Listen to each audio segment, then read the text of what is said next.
Hindi ko alam kung paano ko sisimulan kasi medyo sensitive yung topic.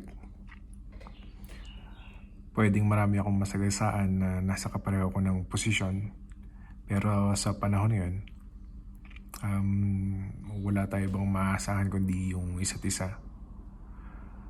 14 years na ako dito sa Dubai. Marami na rin ako na-experience na kakaiba. Isa na dun yung recession, tsaka nung naswindle ako, na nilimas lahat ng kita ko, pati yung future kong kikitain, na for 3 years yung buong sweldo ko napupunta lang sa bangko. At kinailangan kong umalis ng bahay dahil wala na akong pambayad ng renta, tubig at kuryente. Kaya napilitan ako matulog sa opisina or makitulog sa bahay ng iba.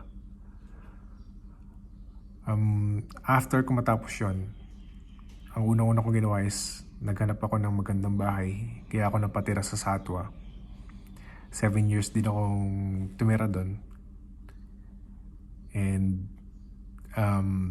kasi yun yung bagay na wala ako noon eh. Kaya yun yung sinecure ko kagad. Alam naman natin na sa panahon ngayon yung mga businesses hindi makapag-perform ng maayos, hindi sila kumikita ng maayos. So pag hindi sila kumikita, affected yung mga staffs and employees. So may mga staffs na kailangang tanggalin, may mga empleyado na kailangang magbakasyon muna, at karamihan sa kanila hindi nakakasweldo. Ang maswerte ako kasi yung trabaho ko, pwede kong dalhin sa bahay. And yung company na pinapasukan ko, gusto nila i-keep lahat ng mga staffs as much as possible. Kaya lang kailangan magkaroon ng deduction para makasurvive kami. So may 25%, may 15%. So yung sa akin is 25% yung sahod na wala na kaltas. Pero okay na yun. Yung trabaho ko, may kakayanan akong suportahan yung company para makasurvive. Kasi hanggang ngayon meron pa rin kami mga clients na kinakailangan ng mga service namin. Pero naisip ko yung paano may mga trabaho na hindi nila kaya mag-perform ng nasa bahay. Kailangan lagi silang nasa workshop. So affected talaga. Kanino sila hihingi ng tulong? Alam ko yung government ng Dubai, pag nakailangan ng mga tao, ready tumulong. Pero habang naghihintay kami sa ganung pangyayari, kailangan nila nung agarang tulong na makukuha lang nila dito sa mga tao sa paligid nila. So recently lang nabasa ko sa group chat yung isa sa mga tenants ko. Kasi yung bahay na tinitirhan ko pala noon for 7 years, hindi ko mag-give up dahil sa sentimental value. And because of the schooling, kailangan kong lumipat ng bahay. Kailangan namin lumipat ng bahay. So ang ginawa ko, pinarentahan ko muna. Para in case na gusto namin siyang balikan, makakabalik kami ron. So again, recently lang yung isa sa mga tenant ko, which is yung office mate ko, si Raymark. Nabasa ko sa group chat na nawalan na rin pala ng trabaho yung kapatid niya. So solo na siya nagbabayad ng renta. And of course, ka-office mate ko siya, alam ko na may salary deduction din siya. And then the next is yung isa kong tenant, nag-message sa akin after na nawalan na rin daw pala siya ng work. A week before nun, kinumusta ko sila kung ano yung status ng trabaho nila. Sabi nila tuloy-tuloy, pero yun nga, dahil sa workshop siya nagtatrabaho at walang kita kasi ilan lang naman yung pwedeng magbukas, napilitan yung company nila na magsara. At yun, isa na forced leave sila na unpaid. Naintindihan ko naman yung side ng employer kasi kailangan nilang makasurvive, kailangan nilang pag naging normal na lahat, kailangan pa rin nilang makapag-function. Pero kung puro labas na labas yung pera, baka maging permanent yung pagko-close nung workshop nila. Pero sa side naman ng empleyado, kawawa kasi saan sila kukuha ng pambayad? Kasi tuloy-tuloy pa rin yung mga renta. Tuloy-tuloy pa rin yung mga obligations na kailangan mong bayaran. Wala pa namang mga nationwide announcement na okay, lahat ng mga magre-rent ngayon is freeze muna. So wala pa. Hindi talagang kailangan ng tulong ng mga taong nawala ng trabaho. And then isa pa sa mga tenant ko, nag-message din sa akin na sinabi niya na yung business nila is hindi na nga rin kumikita. Meron siyang 3 staff. Nag-manage siya ng milk tea cafe dito sa Satwa rin.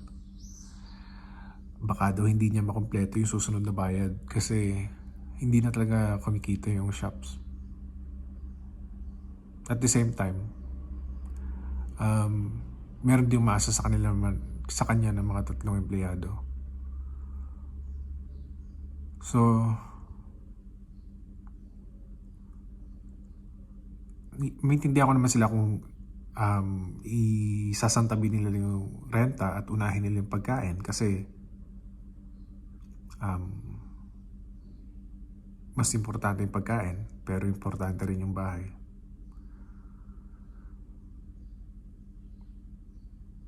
So, ang hirap pala, no? Kasi sa akin, planado ko lahat. Kahit wala pa tong corona, planado ko yung mga bayarin ko.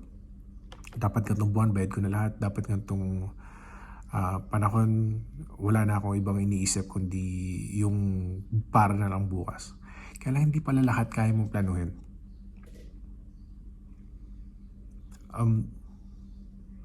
So, ano gagawin ko? Sasabihin ko ba sa kanila na pasensya na, ako rin, nagbabayad din ako, kaya kung hindi kayo makapagbayad, umalis na rin kayo. Umalis na lang kayo. Sa panahon ngayon. Sa panahon ngayon, magagawa ko ba yun? Magagawa ba ng isang normal na tao yun?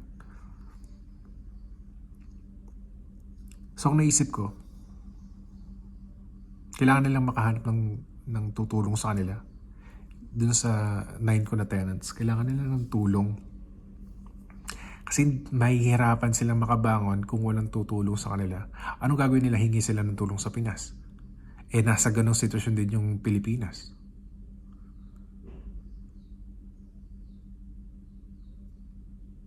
So, kailangan nila ng tao na na makapagbigay sa kanila ng agarang tulong. Kaya naisip ko, total bayad ko na naman yung bahay. Ang isipin ko na lang yung susunod. Yung susunod kong babayaran. Which is after 3 months, after 4 months. Para dun sa 9 ko na tenants, yung susunod na bill, susunod na renta, sagot ko na muna.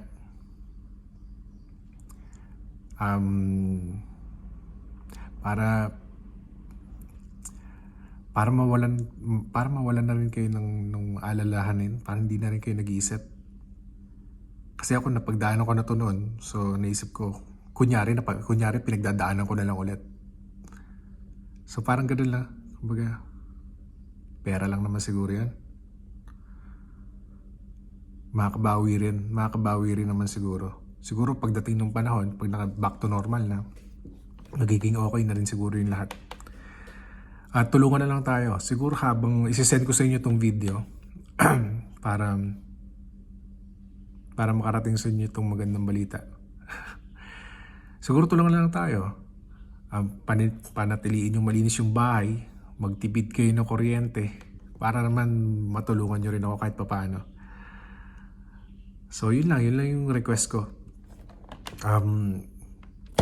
Total, mahilig naman tayo sa mga challenges. Bakit di natin ito gawing challenge? I-send nyo sa mga kakilala nyong send nyo sa mga kakilala nyong landlords na kung pwede, baka i-reconsider nila yung bayaran, yung obligations. Baka pwede maglagay sila ng adjustments. Baka pwede sagutin na rin muna nila. Kasi total, hindi ka naman magiging landlord kung wala kang kakayanan di ba? Sana maintindihan nila yung sitwasyon ng tao ngayon na talagang nawawalan ng kita yung tao, nawawalan ng pambayad. So, yung mga landlords dyan na may kakayanan, kung ready kayo may pagsukatan, sagutin na muna natin kahit sandali lang. Kahit hanggang sa makabalik lang sa normal, makapasok lang ulit yung mga tao. At sana makarating din to sa mga may-ari ng mga buildings, ng mga villas, flats, na baka naman pwede nyong i-consider yung adjustments ng mga bayarin. Kasi ang tao ngayon, kung hindi salary deduction, unpaid leave. So talagang walang pagkukunan ng pera yung mga tao. Kasi in the future, pag naging okay din yung lahat, sila rin naman yung kakailanganin nyo para tulungan bumangon yung yung business nyo ng tulad nitong pagpaparenta ng bahay. So yun lang, kung may kakilala kayo na kung sa tingin nyo makakatulong to, i-share nyo na lang. Sana makarating sa lahat ng mga landlords at sana i-consider nila yung sitwasyon natin ngayon. Walang ibang magtutulungan kundi tayo-tayo rin lang. Kasi kailangan nating lahat makasurvive. So yun lang.